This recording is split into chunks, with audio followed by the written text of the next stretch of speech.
L'épisode du jour, c'est une petite chasse au sentier. Donc on reprendra l'antenne quand on sera là-bas, au col. L'idée en fait, c'est depuis la tête du Morclan, qu'on a juste en face là, qui surplombe en fait la station de Châtel, qui est dans le creux.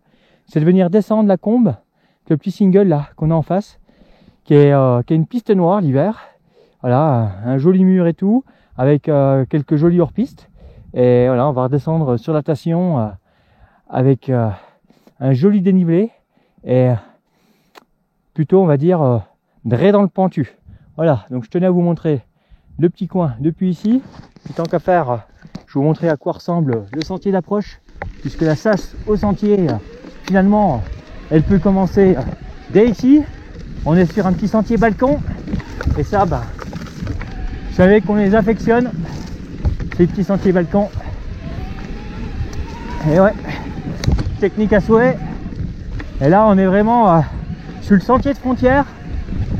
Je suis en France, et à ma gauche, j'ai la Suisse. Et ça, ben c'est vraiment typique des ports du soleil. On peut jouer les passes frontières, les contrebandiers, on va dire, et passer facilement d'un côté à l'autre. C'est du coup des secteurs où il ne faut pas oublier de prendre avec soi ses papiers d'identité, puisqu'on peut tomber sur les douanes françaises ou suisses. C'est assez courant par ici. Du coup, mieux vaut avoir ses papiers. Ça peut éviter, on va dire, une reconduction entre guillemets à la frontière, suivant du côté où vous vous trouvez. Voilà, ça fait jamais plaisir.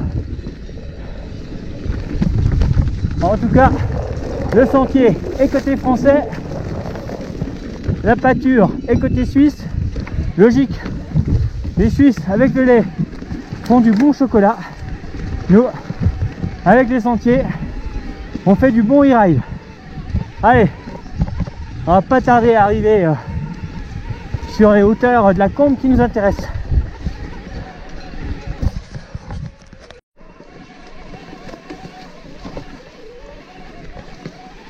Alors après, côté français, le sentier, ben, ça se traduit automatiquement par un petit peu de portage, poussage. Nous on aime bien faire tout sur le vélo. Donc du coup, on a passé le barbelé, on est descendu, même pas quoi, on va dire 600-700 mètres sur la piste de ski côté suisse. Et ensuite, on a pris le petit balcon qui part à flanc de montagne. Et ça va nous permettre de rejoindre en fait le col qu'on voyait tout à l'heure, le petit pas qui est derrière le Morclan, qui va nous permettre de faire une jolie bascule de l'autre côté. Et là, c'est plutôt très joli ici.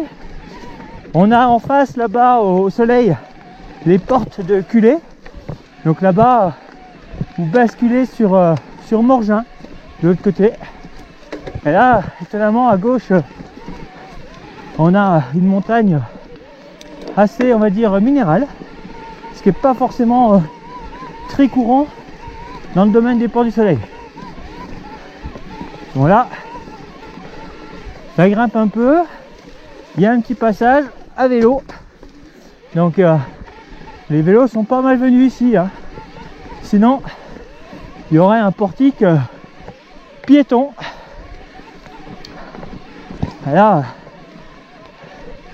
on est en train de reprendre de l'altitude, c'est juste magique. Ah, c'est technique, hein.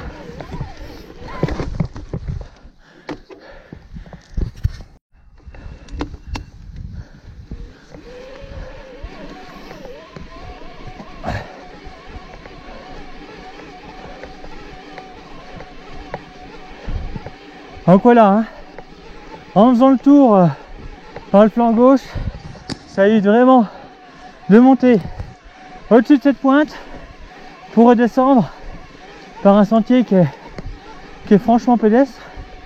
Là au moins, en faisant le tour, vous croiserez moins de piétons.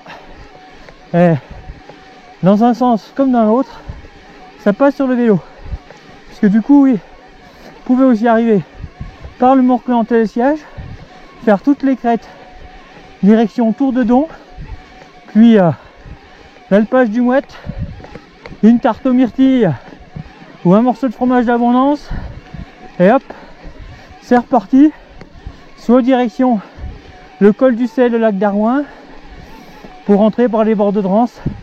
Si vous voulez faire un joli tour, ça c'est vraiment des petites idées de balade, au-delà de la chasse au sentier, qui sont bien sympathiques et surtout accessibles au plus grand nombre.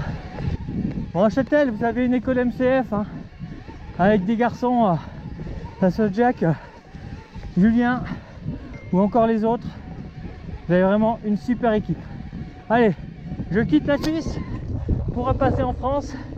Et voilà, je suis arrivé au spot. Tout à l'heure, j'étais là-bas en face.